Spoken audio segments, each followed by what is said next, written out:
Hello hello hello everyone, এখন বাজছে 2:30 2:30 আর আমরা এখন বেরোচ্ছি একটু বাইরে খাওয়া দাওয়া করবো। দাদাভাই খেয়ে চলে গেছে।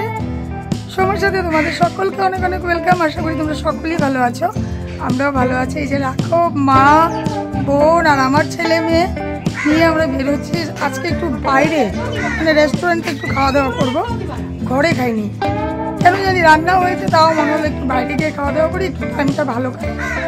আর তোমাদের দাদাভাই খেয়ে বের হয়ে গেছে, বেশি দূর নয়, সামনেই যাচ্ছি। তো তারা হুড়ো করে একদম রেডি হয়েছি, মানে সাডেন প্ল্যান হয়েছে যে চল আজকে দুপুরে আমরা ঘরে খাবো না, দুপুরের খাওয়াটা আমরা রাত্রে ঘরে খাবো, চল দুপুরে একটা কিছু অন্যরকম কিছু খেয়ে আসি। তো চলো সঙ্গে থাকবো, দেখতে পারবে। এই যে রাঘবকে দেখো। চলো এখন যাওয়া যাক। এই যে তোমাদের মাসিমণি পিছনে চাবি টাবি দেখছে, চলো যাই। বাইরে বেরোলে তো এমনিই ভালো লাগে, এর মধ্যে বাইরের খাওয়া দাওয়া যদি হয় তাহলে তো আরো ভালো লাগে।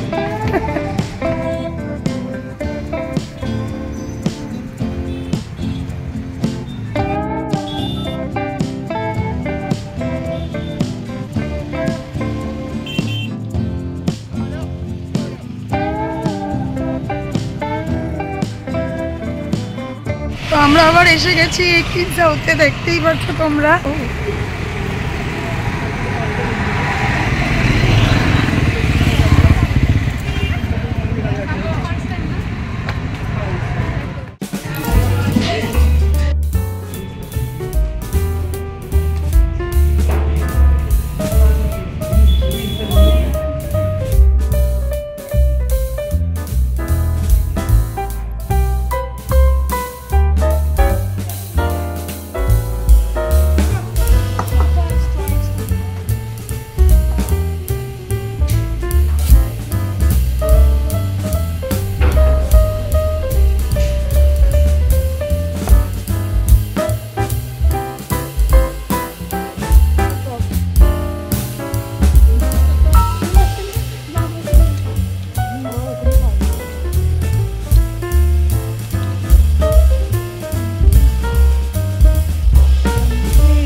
গেছিলাম রেস্টুরেন্টে খেতে, তোমরা তো দেখলে জাস্ট খাওয়াগুলো দিয়েছে আর সাংঘাতিক এক ঘটনা হয়েছে। মানে তোমাদেরকে কিভাবে বলবো, আমি তোমাদেরকে বিশ্বাস দেওয়ার জন্য বলে দিই, দেখে দাও সব প্যাকেট করে নিয়ে আসছি, কিছুই খেতে পারিনি। জাস্ট আমাদেরকে খাওয়াগুলো দিয়েছে, আমি হাত না ধুয়ে এই লম্বা পাহাড়টা আমি দড়িয়ে আসছি। মানে আমি তো কম দৌড়াতে পারি না এত ভালো করে, হাতটা ধুইনি, আঠা লেগে আছে। ট্রেকার করে এত দূরে এসে দৌড় মেরে আমি দিদাকে ফালিয়ে নিয়ে দৌড় মেরেছি। কি বলছি তোমাদেরকে, মানে আমাদেরকে জাস্ট খাওয়াগুলো সার্ভ করেছে। ওই সময় আমার পাশে পাড়ার একজন একটা বউ ফোন করেছে, মৌসুমী নামে একজন ফোন করে আমাকে বলছে, দিদি তোমরা কোথায়? আমি যে আমরা তো বাইরে আছি গো। বলে তোমরা ঘরে আসো, তোমাদের পাশে আগুন লেগেছে। আগুন মানে এমন ভাবে যেন কন্টিনিউ আমার কাছে 5-6টা ফোন আসছে, প্রত্যেকে বলছে তোমরা কোথায় তোমরা কোথায়। মানে আমাদের কারেন্টের মধ্যে আগুন টাচ হচ্ছে, জাস্ট টাচ হচ্ছে। আমাদের পাশেই একটা মাটি আছে, যে পাশেই একটা প্লট আছে, তোমরা দেখেছো না, তোমাদেরকে প্রায় ব্লগেই দেখায়, সাইডটা খালি পড়ে আছে। এখানে একটা বউ আমাদের পাড়ার কিছু জাবড়াগুলোকে পুড়াচ্ছিল, আর এইভাবে করে চট করে ভিতরে গিয়ে একদম ধাও ধাও করে আগুন। আমরা দৌড়ে, মানে মা আর আমার বোন, যেহেতু আমরা স্মাইলিকে ঘরে রেখে গেছিলাম, আমার বোন পাগলের মতন, মা বোন আর রাঘব নিয়ে স্কুটি করে, টেকার করে দৌড়িয়ে চলে এসেছে। টেকার করে এসে ওরা মানে কোনো মতো দরজা খুলেছে, ওরা যখন খুলেছে ওরা বলে দেখছে লোকের ভিড়, আগুনটা নিভে গেছে, জাস্ট নিভেছে, কিন্তু ধোঁয়াটা উঠছিল। তারপর আমি আমার মেয়ে আর আমার ছেলে পিছনের গাড়িতে, আমরা গাড়িতে সিট নেই, টেকারগুলো খালি না একটাও। জানো কিভাবে করে ঘরে এসেছি তোমাদেরকে বলতে পারবো না, আজকে আমাদের খাওয়াই হয়নি। প্রতিটা খাওয়া দেখো প্যাকেট করে নিয়ে আসছি, তোমরা ভাবতে পারো মিথ্যা বলছি। এই যে দেখো খাওয়াগুলো আমরা কিচ্ছু খেতে পারিনি, মানে আজকের বাইরে যাওয়াটা যেন মনে হয় ভগবানই চেয়েছিল না, এমন একটা ফিল হচ্ছে। আর আমি শুধু ভাবছি আমাদের আজকে না ফেন্সি বাজার যাওয়ার কথা ছিল, অনেকটা দূর। যদি ফেন্সি বাজারে যেতাম তাহলে কিভাবে রিটার্ন আসতাম?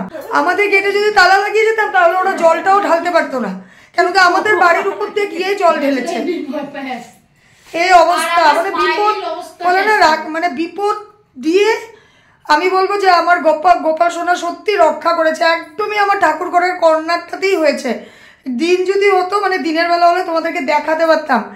যেহেতু সন্ধ্যার সময় আগুনটা লাগিয়েছে তোমাদেরকে দেখাতে পারছি না, কিন্তু আমাদের ঘর দুয়ার বাড়ি পুরো গন্ধ সারা পাড়ায় হয়ে গেছে, জল হয়ে গেছে, কিন্তু তোমাদেরকে আমি কিচ্ছু দেখাতে পারছি না। কি বলবো, আর অনেক বলে ফেলছি। সবাই ফোন করে এত আগুন লেগেছে, ফোন তো করবে, কিন্তু সবচেয়ে বেশি টেনশনে ছিল আমার স্মাইলি ঘরে ছিল। সবাই আমাদেরকে ফোন করেছে, কিন্তু মানে ফোনটার মধ্যে মানে একজন তো মানে কেঁদে বলছে না, ওর কাঁদা শুনে আমি ভাবছি কি যেন সর্বনাশ হয়ে গেছে।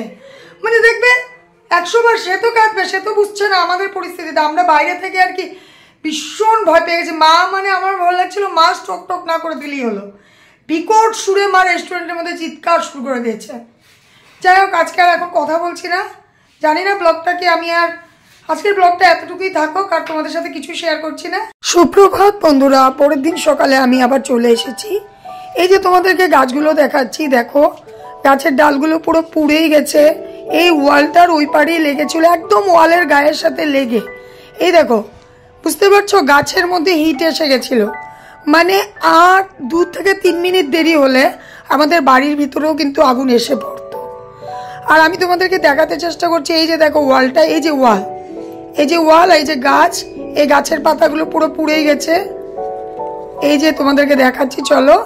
এই দেখো কিভাবে আগুনটা লেগেছিল, দেখতে পাচ্ছ? এখানে বাঁশগুলো, যেহেতু এখানে খালি প্লট পড়ে আছে, এখানে বাঁশ সিঁড়ি এগুলো ছিল। সবাই এটাই বলছে যে বাঁশগুলো যদি ধাও করে জ্বলে উঠতো। এখানে একটা জলের ট্যাঙ্কি ছিল, দেখেছো হলুদ রঙের হয়ে আছে, যে এটা একটা জলের ট্যাঙ্কি ছিল। এই দেখো পুরো ওয়ালের সাথে লাগা কিন্তু হয়েছে কাণ্ডটা। জাস্ট 2 থেকে 3 মিনিট দেরি হলে যদি কারো চোখে না পড়তো, মানে ক্ষতি তো হতোই। এই গেটটার বাইরেই কিন্তু আগুনটা দিয়েছিল, কিন্তু গেটের ভিতর দিয়ে আগুনটা এসে পড়েছে। যে বউটা আগুনটা ধরিয়েছিল সে বুঝতেই পারেনি। এই অবস্থা বলে না, রাখে কৃষ্ণ মারে কে, আমাদের হয়েছে এই দশা। আর এই যে তোমাদেরকে দেখাচ্ছি, এই দেখো আমাদের মিটার বক্স, ওয়ালের সাথে এই যে ওয়াল, এদিকে আগুন ধরেছিল আর এদিকেই মিটার বক্সটা। তো আমি বলবো আমাদের ঠাকুর ঘর, এটা ঠাকুর ঘরের কর্নারটাতেই হয়েছে। তাই আমি বলছি, এই যে আমাদের ঠাকুর ঘরের জানালা, যে আমাদেরকে গোপাল সোনাই বাঁচিয়েছে। তো যাই হোক, বেঁচেছি তো সেটাই ঠাকুরকে অনেক অনেক ধন্যবাদ। ঠাকুরের চরণে শত শত কোটি প্রণাম।